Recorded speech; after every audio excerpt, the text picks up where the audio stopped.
السلام علیکم ورحمۃ اللہ۔ بعض دفعہ ایسا ہوتا ہے کہ مطالعے اور پڑھائی کے دوران اور اسٹڈی کے دوران بہت سے ایسے واقعات آپ کی نظر سے گزرتے ہیں جو انتہائی معلوماتی اور دلچسپ اور ادب سے بھرپور ہوتے ہیں۔ انہیں بہت سے واقعات میں سے چاہا کہ کچھ واقعات آپ کے سامنے بھی پیش کیے جائیں تاکہ آپ بھی جو ہے ان کو سن کر ان سے محظوظ ہو سکیں، اور اگر پسند نہ آئے تو اس کو لائک بھی کیجیے گا اور شیئر بھی کیجیے گا۔ یہ واقعہ جو ہے جو میں آپ کے سامنے پیش کرنے جا رہا ہوں وہ فراست مومن سے متعلق ہے کہ مومن کی فراست کیسی ہوتی ہے۔ اللہ تعالی ہم سب کو نصیب فرمائے۔ کہتے ہیں کہ جب حضرت عمرو بن عاص رضی اللہ تعالی عنہ نے قیصاریہ کو فتح کیا، یعنی قیصاریہ کو فتح کر کے ایک جگہ کا ہے غزہ کا محاصرہ کیا، تو وہاں کے گورنر نے ان کے پاس پیغام بھیجا کہ آپ گفتگو کے لیے کوئی آدمی میرے پاس بھیجیے۔ حضرت عمر رضی اللہ تعالی عنہ ایک عام آدمی کی حیثیت سے خود تشریف لے گئے اور گفتگو شروع کی۔ غزہ کا گورنر ان کے حکیمانہ انداز گفتگو اور جرت اور بے باکی سے متاثر ہوا۔ اس نے پوچھا، کیا تمہارے ساتھیوں میں تم جیسے کچھ اور لوگ بھی ہیں؟ حضرت عمر رضی اللہ تعالی عنہ نے فرمایا، یہ بات نہ پوچھیے، میں تو ان میں سب سے کم تر آدمی ہوں، جبھی تو انہوں نے مجھے یہاں بھیجنے کا خطرہ مول لیا ہے۔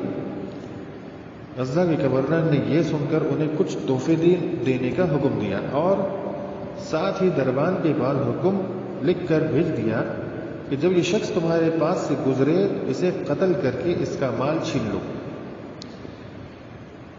حضرت عمر رضی اللہ تعالی عنہ جب واپس جانے کے لیے مڑے تو راستے میں غسان کا ایک عیسائی ملا۔ اس نے حضرت عمر رضی اللہ تعالی عنہ کو پہچان لیا اور چپکے سے بولا، عمر، تم اس محل میں اچھی طرح داخل ہوئے تھے، اچھی طرح ہی نکلنا۔ یہ سن کر حضرت عمر رضی اللہ تعالی عنہ جھٹک گئے۔ وہ فوراً مڑے اور واپس گورنر کے پاس پہنچ گئے۔ سردار نے پوچھا، کیا بات ہے، واپس کیوں آ گئے؟ حضرت عمر رضی اللہ تعالی عنہ نے جواب دیا کہ آپ نے مجھے جو تحفے دیے ہیں میں نے انہیں دیکھا تو اندازہ ہوا کہ یہ میرے چچا زاد بھائیوں کے لیے کافی نہیں ہے، لہذا میرے دل میں یہ آ رہا ہے کہ میں اپنے 10 بھائیوں کو آپ کے پاس لے آؤں، آپ یہ تحفے ان سب میں تقسیم کر دیں، اس طرح آپ کا تحفہ ایک کے بجائے 10 آدمیوں کے پاس پہنچ جائے گا۔ گورنر دل ہی دل میں خوش ہوا کہ اس طرح ایک کے بجائے 10 آدمیوں کو قتل کرنے کا موقع ملے گا۔ چنانچہ اس نے کہا کہ تم ٹھیک کہتے ہو، انہیں جلدی سے لے آؤ، اور یہ کہہ کر دربان سے کہلا دیا، اب اس شخص کو جانے دو۔ حضرت عمر رضی اللہ تعالی عنہ محل سے نکل کر دور تک مڑ مڑ کر دیکھتے رہے، اور جب خطرے کی حدود سے باہر نکل گئے تو فرمایا، آئندہ ان جیسے غداروں کے پاس نہیں آؤں گا۔ چند روز کے بعد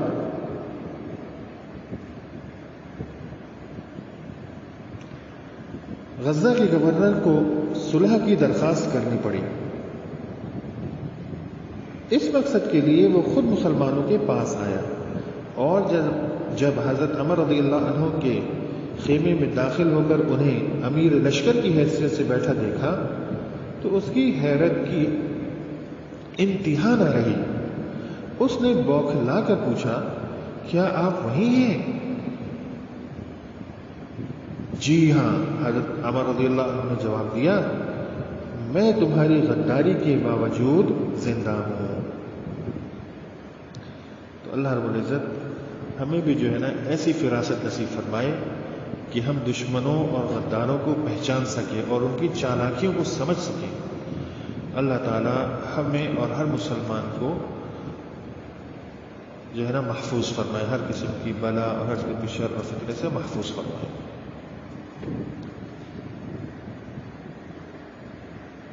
ایک اور واقعہ جو ہے وہ بڑا ہی دلچسپ ہے، تو میں آپ کو کچھ گزار کرتا ہوں. اس کا تعلق جو ہے وہ نصیحت سے. نصیحت کہتے ہیں کہ ابو جعفر منصور سلطنت عباسیہ کا مشہور خلیفہ ہے.